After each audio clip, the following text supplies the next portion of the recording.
د بلخ ولایت د پوهنې ریاست مسؤلین وایي چې د علي قدر امیر المؤمنین د هدایت پر اساس په بلخ ولایت کې د عشر او زکات له راټول شوو عوایدو څخه 10 میلیون افغانۍ د دینی مدرسو د ټولنیزو ستونزو د حل په موخه ځانګړې کړي دي چې له دې سره به د مدرسو د طالبانو ګڼې ستونزې هوارې شي.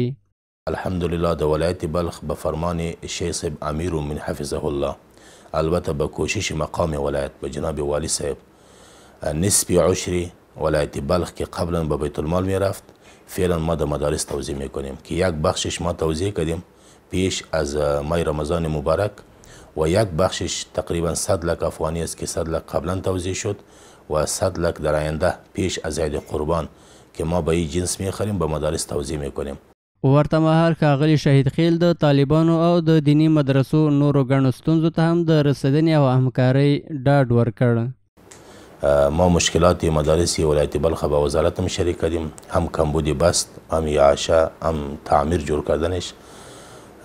نو انشالله العزیز با همکاری وزارت معارف امید است که به مشکلات مدارس بخیر به زودترین فرصت رسیدگی شود.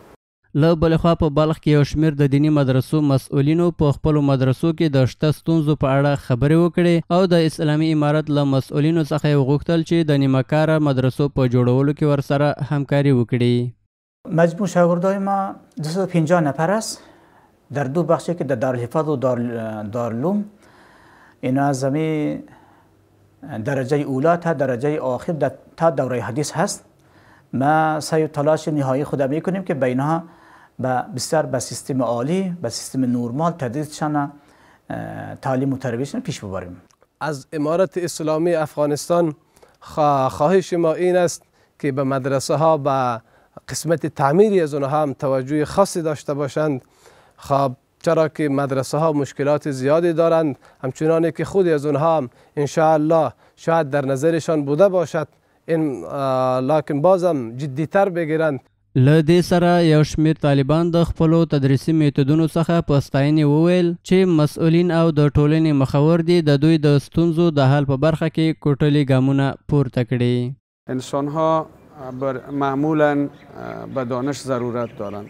دانش انسان را به معارج عالی بالا میکنه. درس ها بسیار به درجه عالی میگذرد و ما طلاب نهایت عزیز همگی از اساتذه محترم این دارالعلوم اصحاب صفه شیرآباد بلخ راضی هستیم و از درس‌های اینها هم راضی هستیم.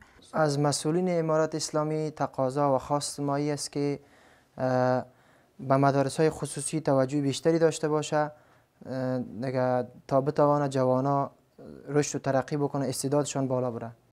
د یادولو وړ ده چې د اسلامي امارت له بیا واکمنېدو وروسته د هیواد د پوهنې وزارت د دیني مدرسو څخه د ملاتړ په موخه بلخ ولایت ته 15,000 بستونه دغې برخې ته ځانګړي کړل چې ورسره یو شمېر هیوادوالو ته د اشتغال ځای په برخه کې هم ګڼ فرصتونه برابر شول.